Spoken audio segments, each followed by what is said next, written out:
Welcome to the Living Ageless and Bold podcast. Each episode, I bring you amazing women who inspire, educate, and share their experiences and journeys along the way. So grab a glass of wine or a cup of coffee, find a cozy spot, and let's relax and have some fun hearing what can be accomplished after 55. Welcome to the Living Ageless and Bold podcast for successful women over 55. I'm your host, Christina Daves, and in these episodes, I love bringing dynamic, exciting women who have information to share, experiences to share. We've all been on journeys and we all have incredible things to share with this audience. So today we are in for an amazing treat. Katherine Winter-Sellery is the founder of CPR, which is Conscious Parenting Revolution. And we're going to dive deep into that. She is an author, a speaker. She's taken the TEDx stage. She's a media expert. She's trained thousands of people how to deal with relationships with their children. And we are lucky to have her with us today. Welcome, Katherine. Hi, I'm so happy to be here. Thank you so much. Oh my, okay. First of all, let's just start with the title, CPR. Yeah, right. Life support. Exactly. So that's really what it is. When we have the skills we need to be able to work through conflict, it is like life support. It keeps our relationships going. Right. So I always like to kind of do the backstory. Obviously, you got here for a reason. So what led you to this? It's always so insightful. Yes. So I think, one of my TED Talks is surviving unconscious parenting. And so I think as, survivors of unconscious parenting, we might have experienced that we were loved, and that doesn't mean that the people who were taking care of us knew what they were doing. Do you think things have changed? Like you say that, I think of like my parents and my grandparents. They didn't have Google. They didn't have YouTube. Like there weren't places you could go.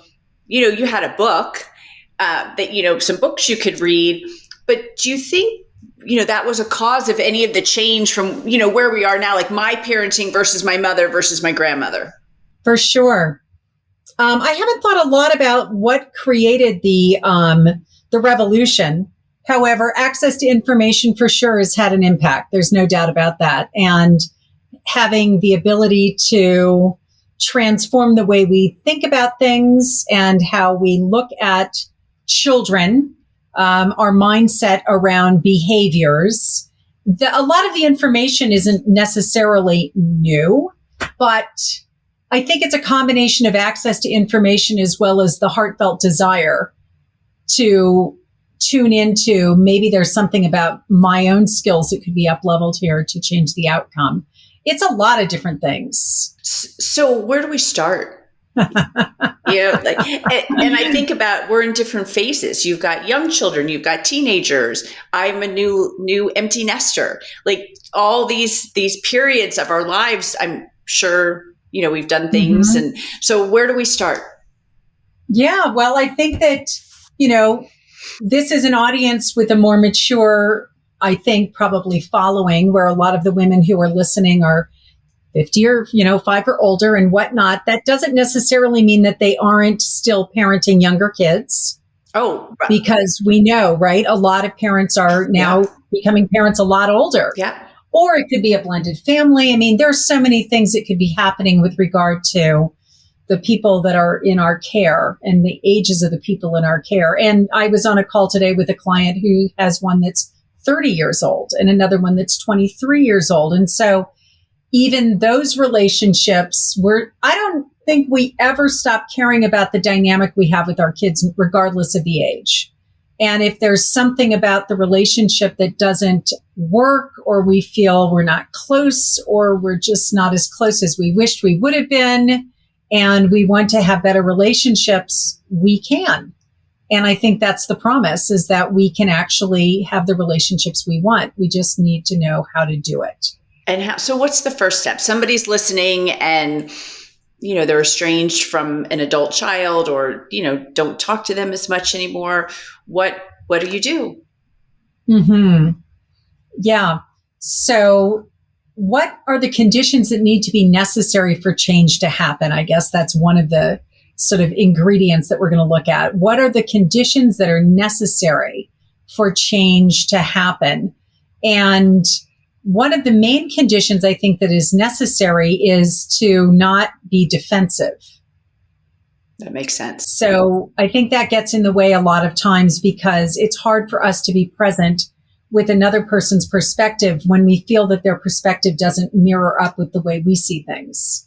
And so how do we hold the space for someone else to have it just the way they do, even if it's not the way we wish they did or if it's how we do?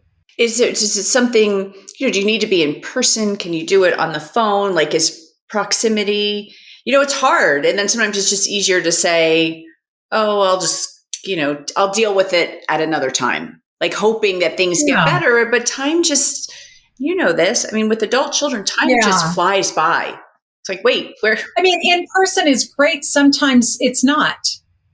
So, sometimes I have another client who actually has some rules around engagement. The rules for engagement are that actually it can't be in person and that it has to be by letter, that there has to be enough space for the written word to actually arrive without any knee-jerk responses, that there be time for emotions to calm down and for things to step outside of just that knee-jerk habitual response, which can, sometimes lead us nowhere. Right. So actually, sometimes space is a wonderful thing. I'll tell you an interesting story. It was one of the best pieces of advice I ever got. My son started playing hockey at a very young age. And any hockey moms listening, you know what that life is. So a lot of time in the car, a lot of time. But he said, take advantage of that time because they're in the back seat and you're driving. And it's a great opportunity to have conversations that they might not want to have face to face, but they might want to have with you. So it was so amazing to have that you really could. And even if I asked an uncomfortable question, if he didn't want to answer it, he didn't have to look me in the eye. Like he could change the subject. So that was some of the best parenting advice I ever got. That's so beautiful that you had that opportunity to, take advantage of all those hours in the car going back and forth and schlepping around. Yeah. And not making them uncomfortable being face to face. So that is interesting with the letters. It really has to do with how you handle that time behind the wheel. Yeah. Because some other kids might respond and say, oh my God, it was death by lecture. Right. So it really would have to do with how you were being in the space, right? Yeah. To be able to make that a win-win. It seemed to be okay. We'll see. It hasn't come back yet. I think you must have done a really good job of just being present to the energy and what was, alive in him and also creating that space. Yeah. I always joked with them. I said, listen, I'm keeping a notebook because you're going to go to therapy someday and it's all my fault. So I'll just keep writing things down as I do them wrong. Just give this to you and you can take it to the therapist. I think that we are always going to make mistakes, all of us. There's no way around it. And that ability to just be like, I'm human. Right. And every family is different. You can't compare yourself to your best girlfriend or your sister or your cousin because every family dynamic, and it's not all perfect. It's, when my girlfriend said this years ago, a marriage is peaks and valleys. And she goes, unfortunately, it's more valleys than peaks, especially when you're raising kids because there's so much going on. It's what you do in those peaks and those valleys. So I feel like raising kids is the same way.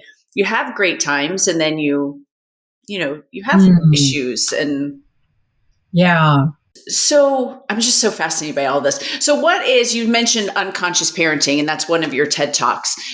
What is unconscious parenting?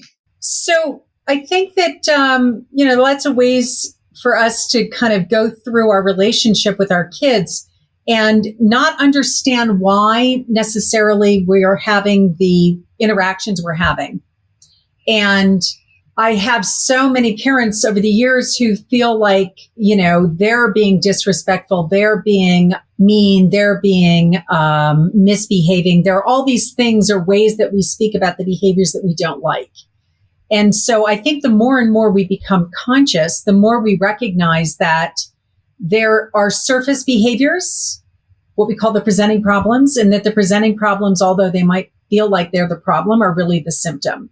So I think one of the steps in becoming conscious is recognizing that a lot of things are symptoms, not actually problems, that the problems are the underlying issues that are not obvious, and that what we find ourselves getting upset about and responding to are actually the symptoms that are expressing in ways that are socially unacceptable, inconvenient, probably messy, and that they are the tragic expression of the unmet needs. So one of the cornerstones, I think, of becoming a conscious parent is recognizing that these are not actually the primary issues. These are the secondary issues, but we treat them like they're the primary issues. Because most of the people, adults and children and adolescents and teens and young adults and all the rest of it, a lot of folks don't know how to talk about what's going on for them. Right. So they act out what's going on for them. And the more upset the person is inside, the more tragic the expression of the unmet needs. And we can make it about our experience of those rather than, oh yeah, I'm having an experience of something. And, I guess I could talk a lot about my experience of being around this tragic expression. Or I could just be like, oh yeah, of course I'm going to have an experience, but this isn't even about me. This is about what's going on for them. So that ability to do that, I think, is like huge. We have another guest on, and I'd love to introduce you, Cheryl Lynn, who it's called the Chair of Joy. I don't know if you're familiar with that, but it's like, get rid of. Yes, actually, she introduced us. Oh, right. Wonderful. So I was going to say, you two are totally in alignment of needing to connect. And when I first met her, it was the same thing. I thought right away, oh, this is perfect. This will take the place of the timeout chair. And then I read further into her materials, and sure enough, that's what it says. It's just shifting that whole narrative of, like you're saying, the acting out, but what is it really? How much do you think things are passed down, like generation to generation? That a lot.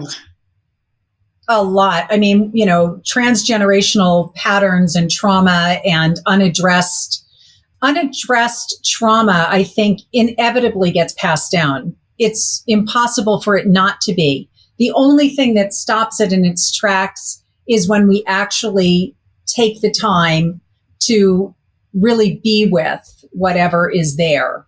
And I think, I don't know, I mean, it's popular to ignore stuff. It's popular to numb ourselves out. It's popular to put on a happy face, and some family cultures actually only allow those.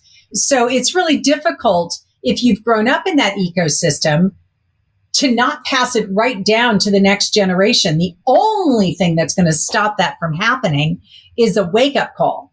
And those wake-up calls can happen in many different ways. So, kind of going back to what you started with earlier and thinking, like, what happened to this generation where there's been more attention to our presence and how we are and how we're being and how much that affects what we receive and, if you will, the harvest that we reap.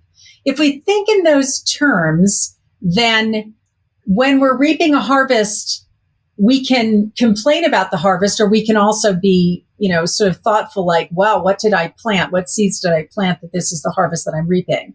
So in relationship to our children, if we look at it that way, it's not a guilt trip. It's not a shame. It's not something that's supposed to evoke out of you this sense of, oh, I screwed up. It's my fault. That's not it. It's oh, wow, what have I been, creating here? What are the seeds that I'm planting that this would be the outcome? Because now that I have that perspective, I'm much more empowered to be able to plant different seeds, reap different harvests, have different outcomes, and it all relies on me. I don't have to be looking to change or manipulate anyone else or get anyone else to up-level their skills or get anyone else to do anything. I can create so much of the change that I want just by the way I'm being and being more consciously aware of the seeds that I'm planting. And can you plant your garden later in life? Like, say you realize Absolutely. this, like now at our age, like, Absolutely. oh, how can I fix fix what I've done. And that's where I get most excited, is for anyone out there who feels like there's a relationship that I wish I could heal and I don't know how to do it. And I don't know if it's even possible. And that's where I guess the greatest joy for me is that, yes, it's always possible. It's always possible. And that's not to say that it happens like that, but sometimes it happens like that. I've seen it happen like that. So that's where I'm like, well, sometimes it does. Right. Sometimes And the one person probably okay. just needed the other person to say what they said. Yep, absolutely. Sometimes you get to be the leader and you get to be the one who has the skills. Sometimes it's the person with the most skills in the room. And the skills can just be the ability to be open-hearted. Right. It doesn't mean that you have to have gotten a degree in, communication, assertiveness, training, conflict resolution, and mediation. It's really just, I have nothing to prove. I have nothing to defend. I'm just here. The one thing I do know is how much I love you. Yeah. Yeah. And that says a lot. Yeah. Oh. Yeah. So much. So what do you think COVID did? When we were all, for kids, with mom and dad home 24/7 and no socialization. And I've talked to some, younger parents, and they've got kids, that just post-COVID started like first grade.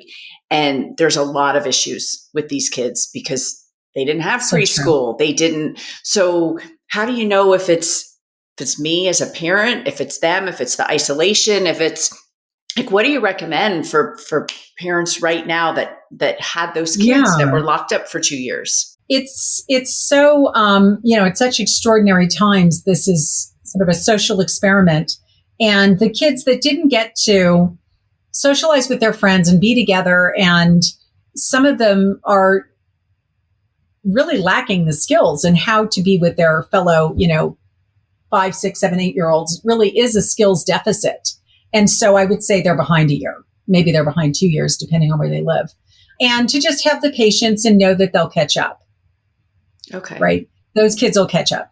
And some of the kids who I've met a lot of these kids in families where they are so much happier not going to school.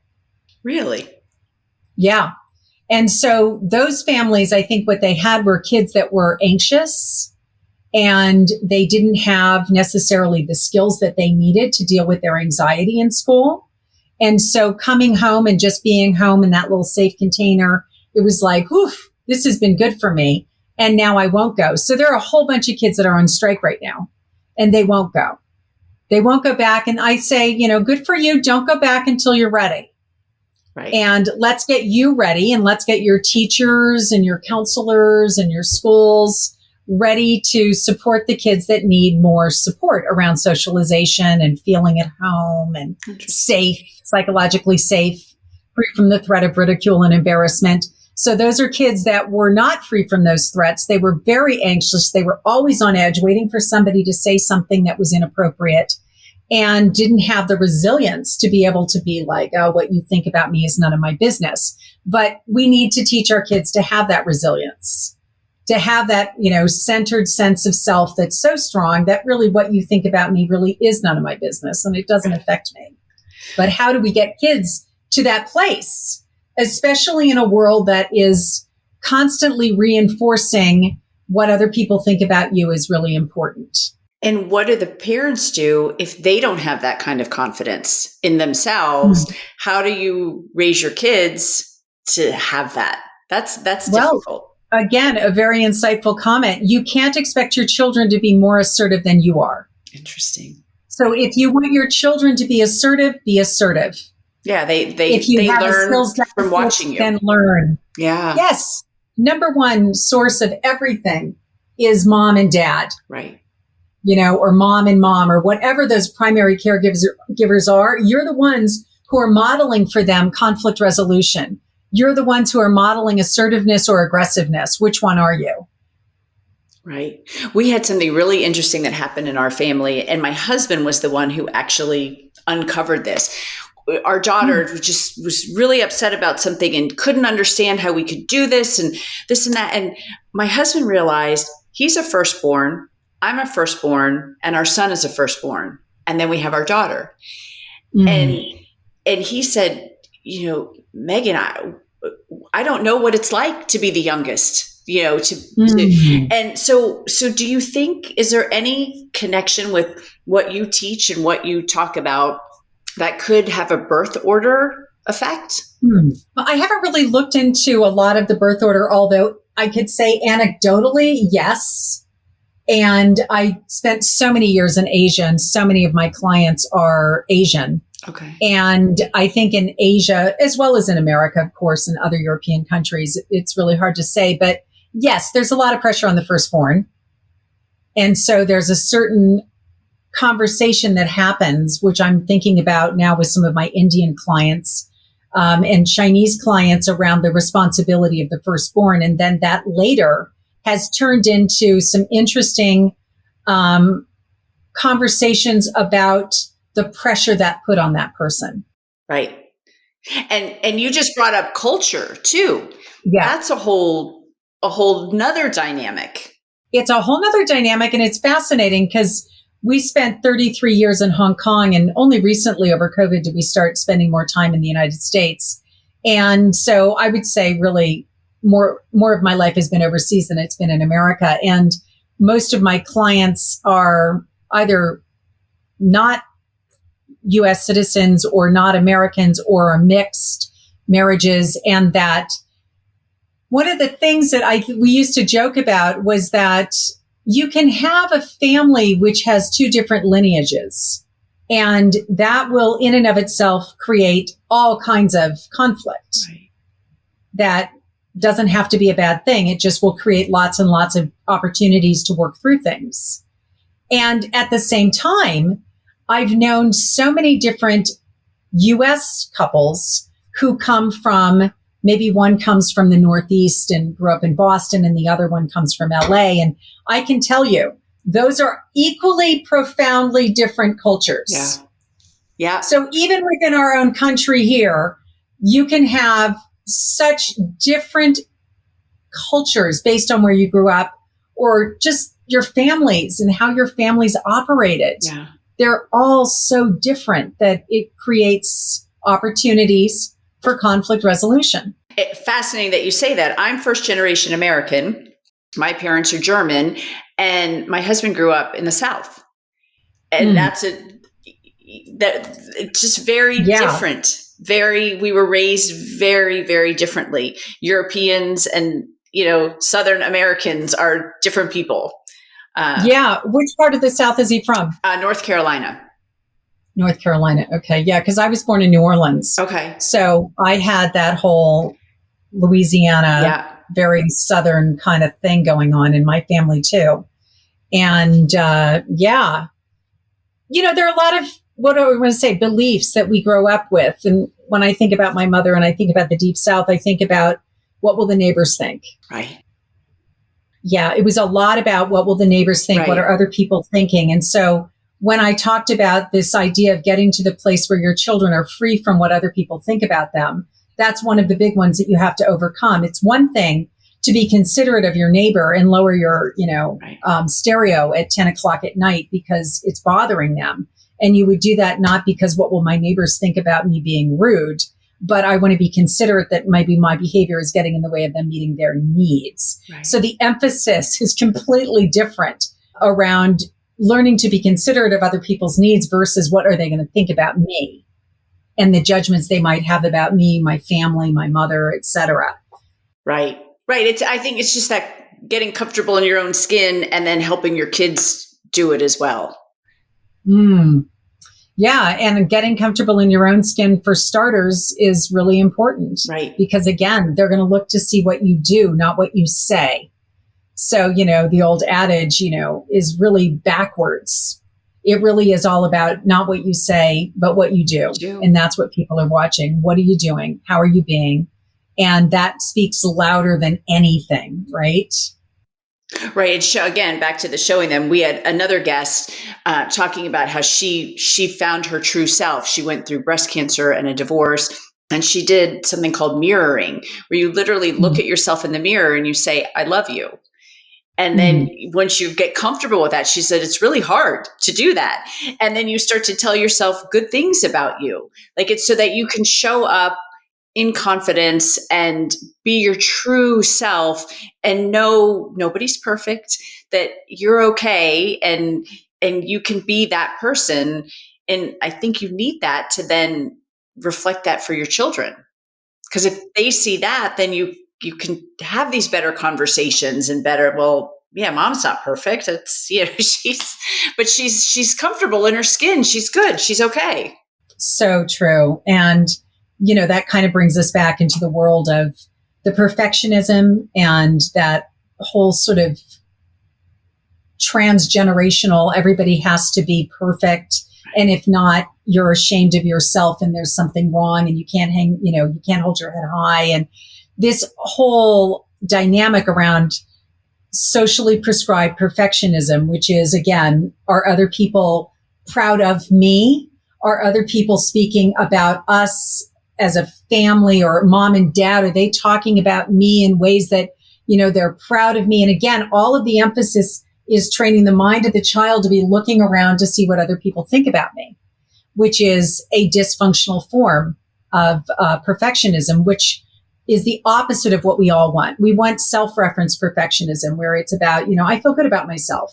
I like the way I showed up today. I was really happy with how I was with my, teammates, my classmates, my friends, my parents. I'm touching back into my own sense of what I value and sensing into how I feel about how I was. I didn't really feel good about that. I wish I hadn't been so explosive. I think I'm going to call them up and apologize. And it's always back to a self-reference space. And self-reference perfectionism is the healthy form, socially prescribed is the unhealthy form or the toxic form. And a lot of families don't know the difference. Right. And how much, you brought this up, but how much of this now, like in the people that you work with, does social media affect all of this? Because you have the family dynamic, you have all this going on, and then you've got the phone and what's happening on Instagram and TikTok, and they're perfect and they're beautiful. And I talk about that as a gateway drug. So social media can be a gateway drug to depression, anxiety, suicidal ideation. It is a gateway drug. And, don't take my word for it. The research bears this out to be true. So we have to be really careful. And I think children can get so sucked in, again, back to what other people think about me and how many likes am I getting. And, they get so obsessed. And it all comes back to this idea that what you think about me is none of my business. So how do we ground that back into our kids, especially when you have families that are using rewards and punishments, and they're trying to get their kids to behave based on what they're going to do to them, what they're going to do to them in either the form of a goodie, the reward, or in forms of the punishment. But again, it's all about changing your behavior based on the externals. Right. So we live in a culture that cultivates external locus of causality in every single way possible, including our school systems, which are focused on the dysfunctional form of perfectionism, where they put the coveted, kid on the stage and look at, Johnny or Lucy, and this is the way we should all be working toward, and aren't they great? And again, it's never based on what's your individual situation. Right. What are the areas where you're, a savant? What are the ones you need help in? Let's encourage you in the ones where you need more support. Let's stretch you in the areas where you need to expand. Let's just look at each and every person individually. Right. And it's a complete remaking of our educational system. I told my kids that all the time growing up. I'm like, you can't be good at everything. You can't be. Find what you like, find what you're good at, and work hard at that. And know that somebody else is going to be good. We had a friend whose the mom literally had told them they were the best at everything. You're the best musician, the best athlete, the best this, the best that. Like, that poor child, when they realize, when they get older, and set them up for this, made them the captain of the team. And I kept thinking, and they were great kids, but I was like, wow, that is going to come back at some point, because you can't be. And No. I told them that with job applications. Like, you guys, you've been getting trophies your whole life. When you get out of college and apply for a job, one person gets the job. One person. So you've got to Yeah. learn to feel what that feels like. And it sucks, but we've all been there. Not everybody gets the job. That's so to learn that you're right. We put everyone on these pedestals and the valedictorian and the, MVP but everybody can't be that one person. So what are you good Yeah. at? And Right. And, self-esteem is sort of what we're really talking about here. And we're back to self-esteem is not what other people think about me. right. It's what I think about myself. And have I been reflecting? Have I been able to increase my sense of what I think of as self when I think about myself? Do I have a really good self-concept? Or is my concept based on, again, well, does this person think about me? Or how many, people over here are liking me? And, again, the mind is out there. The mind is out there. So I would say, back to those cornerstones of conscious parenting, this is one of them. This cornerstone is one of them, is that we want our children to be thoughtful, considerate, and thinking about other people as well as themselves. And we need to develop within children from a very young age that they are not to be dismissed and that they can honor themselves. And a lot of the parenting that we've been subject to, I think our generation and beyond, and some of the new younger parents who I'm going to say have had the benefit of being able to walk the razor's edge a little bit more when it comes to being consciously aware of themselves and finding their voices. And trying to keep kids connected to their inner voice is not inconsiderate. It's not selfish. Right. And it has nothing to do with bad behavior. So a lot of times we talk about bad behavior as the kids that say no, or the kids that talk back, or don't do as they're told, as if somehow obedience and compliance and doing as you're told is a good thing. Which, I'm just like, really? You want that? I don't think anybody really wants that. What they're looking for is consideration, harmony, ease. And they grew up in families where if you had an opinion of your own or you spoke up, it was considered disrespectful. Right. And so that is how the framework goes, is that those are disrespectful kids. And I'm like, well, maybe they spoke up in ways that were loud, maybe not polished, and also they're fighting for their voice. Right. They're fighting for a stand in things, and they don't know how to do it because the powers that be have got power over them. Right. And how do you encourage them to continue to stay connected to their inner sense of things while navigating this world and all these outer voices and people with lots of opinions? Right. Oh, it's fascinating. Where can people find your TED Talk? Well, I have 3. Oh. And so, yes, there's a lot. And it's my own journey to finding my own voice again after having grown up in a family where, there were a lot of things that were cultivated, but the inner voice was considered disrespectful if it didn't match up with the powers that be. And I don't think I'm unique in that. But if they were to go to consciousparentingrevolution.com and actually on the drop-down bar you can find the media and the TED Talks and all that kind of stuff. Wonderful. A couple questions we ask all of our guests before you head out. What is your greatest accomplishment since you've turned 50? Since I turned 50. Wow, that was a long time ago. Let's say 55. That's the podcast is 55. All right, let's say 55. Greatest accomplishment.